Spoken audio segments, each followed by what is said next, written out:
So the next thing to do on this motor is actually replace the water pump. And to do that, we have to remove this entire lower unit here. So we got a bunch of bolts around the perimeter.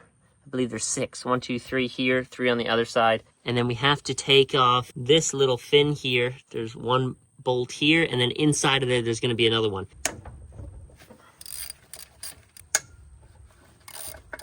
For this middle bolt, I'm just going to take it down about 1/4 inch and do the same on the other side, but then take the rest out. That way, when it drops down, it doesn't completely fall all the way off. So before you take off this little fin here, you might want to make a line with a white Sharpie so you can remember what angle it was at. So when you put it back together, it goes back the way you took it off. All right, once you get the fin off, up in here, there is a bolt that you need to take out. That is really tight on there, so I'm gonna use a wrench, put it on the end of the ratchet.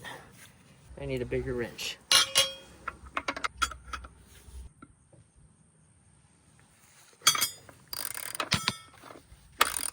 There we go. That right there is the reason it was so tight. It had some thread locker on there.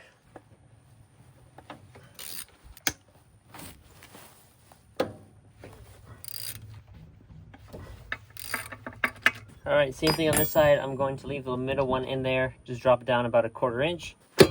There we go. Okay, so I just realized the camera wasn't recording, but the bolt right here, the last one, I took that out. This whole thing drops down. And then now, to get it out completely, I'm gonna show you what I'm gonna do. Now that it's down, what you're gonna do is lift up the lower end and then tilt your motor up and then pull it out.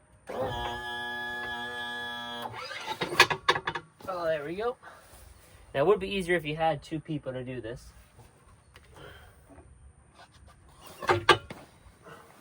There we go. Now, this little clip right here was on the shaft. You just want to stick that back up in there. So our water pump is right inside this box.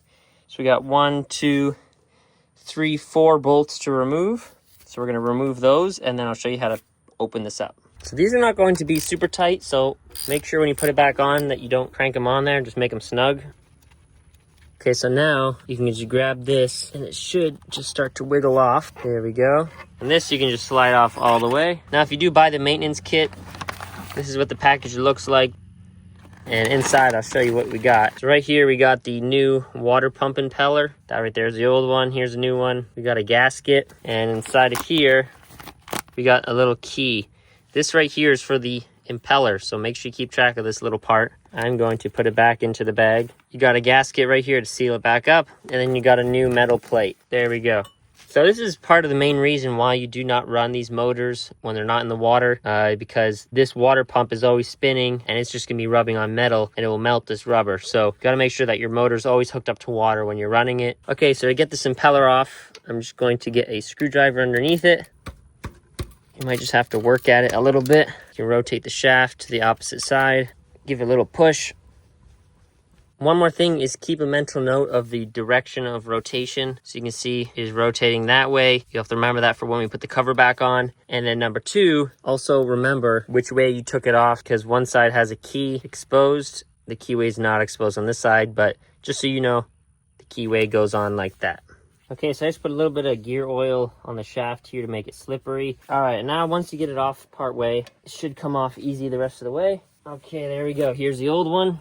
Now, if you are doing this with the lower unit standing up, make sure that this little key right here does not fall into any of the compartments of this lower unit. This right here is the old one. I'm going to take it out because the kit comes with a brand new one. Use a screwdriver just to pop that out. There it is. And now this plate will come off. Just use a screwdriver and gently pop it off. So you can see the gaskets on the bottom. We got a new one right here and a new plate. Here's a new gasket. And it's got these little stubs here which help guide everything on and make sure they go straight, so you can use those. And here's the plate. It goes on just like that. And now before we put the impeller back on, I'm gonna get a little bit of grease and just put some grease around here, grease the shaft, and then also make sure we install the new keyway right in there. So you can look around here, see where it is, line it up, but you gotta make sure that this key actually stays down. Keeps wanting to pop up. Okay, there we go, it is on. All right, so now for the second step, this is the cover that goes over the impeller. We gotta take out this metal piece right here.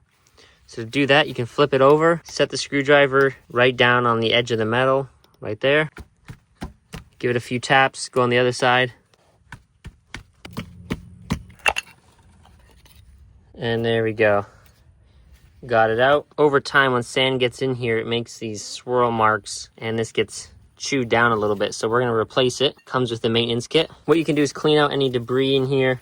This one's pretty clean. Get the new one, get some grease, grease it up. Now before you put that greasy part in here, make sure that you install the gasket. The gasket drops in here. Now make sure when you put this in that it is straight, because once you start pushing it in there, it's gonna be hard to make it twist. So make sure that you line it up. So this little groove where it comes down is in this part right here, and then it just slides in nice and easy like that. You can grease this up. Okay, now we're gonna put the cover back onto the impeller. So we are going to slide it onto the shaft. And now the impeller won't seem to fit in right away. So what you gotta do is grab onto this shaft right here with your hand, and you're gonna rotate it the direction that it's supposed to spin, which is typically clockwise.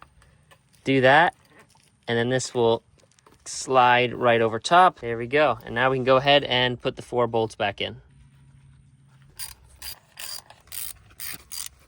Just make sure when you put these in that they're not cranked super tight, but just snug. While you're here, it doesn't hurt to put some grease on some of these shifting parts. And then any corrosion you see around these little studs here, there's one here and one on the top right corner, you can get off that corrosion. So now I'm going to get the lower unit and put it back up inside the engine and put the bolts back on. Okay, so to put this back in, it's gonna be the same thing that you do when you took it out. Basically, just in reverse. All right, so again, it'd be good if you had 2 people. You might be able to manage by yourself. Push this back up in where it goes, and then lower the motor.